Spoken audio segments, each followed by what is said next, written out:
All right, so in this video, I want to show you how to do the stipplings, and there are a few things that I want to remind you not to do and a few things to show you to make sure that you do. All right, so the thing that you want to do when stippling is whether you're stippling with a marker or colored pencil or crayon, or whatever you're using to stipple, you want to make sure that this part of your hand is down on the paper. And you just want to move your hand up and down like this when you're stippling. So I'm just going to keep this marker very close to my paper. You should not hear your marker hitting the paper.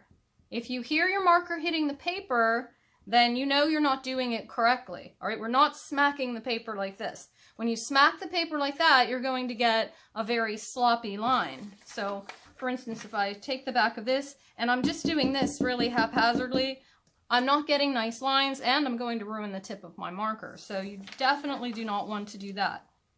So the important thing is when stippling also that you pay attention to how close your dots are. So we were talking about value, and the further apart you put your dots, so if I do this area right here, the further apart the dots are, it's very light, the light value.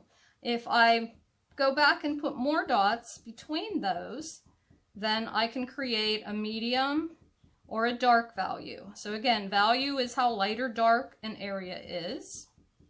So I'm just filling this in. And I'm doing this rather randomly. What you don't want to do is to put your dots all in a row like that.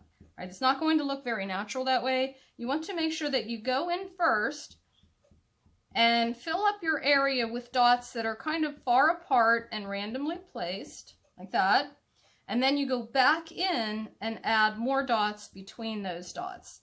And you just keep adding the dots until it gets as dark as you want that area to be.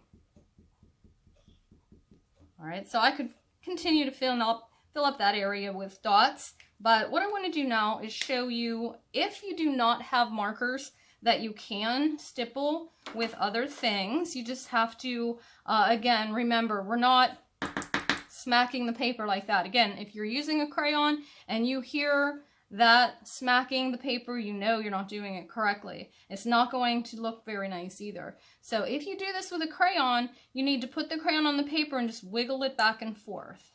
So I can make small dots if I'm using just a crayon as well, but I have to put it down and wiggle it around a little bit to get it to make the dot. If I just touch it, it doesn't usually show up enough.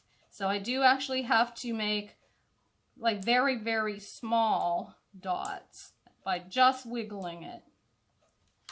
If you're using colored pencil, you can do the same thing. Again, colored pencil is not going to show up if you just hit it like that. All right, you have to put it down and you actually have to draw small little dots if you're using colored pencil. So it does work with colored pencil, it does work with crayon, but if you have markers, it does work a lot better with markers.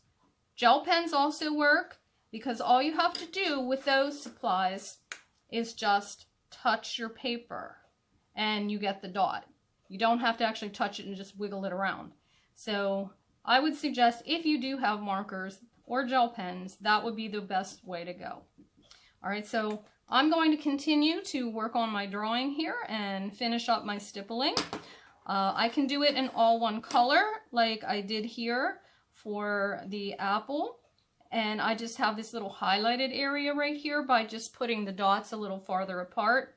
Or I can layer the colors. So for instance, on my orange, I do have orange on there, but then I do have a little yellow in it too. So I can make a yellow orange.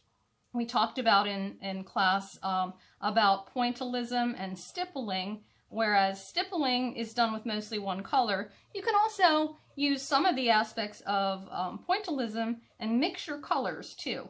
So that is something that you can do. And here for my pear, I did mix in a few other colors as well. So however you want to do that, if you want to stick to just one color, you can do that. Or if you want to add some other colors in there, you can do that as well. All right, have fun making your stippling, and I wish you luck. Remember, be careful, don't get in a rush, take your time, and have it turn out really nice.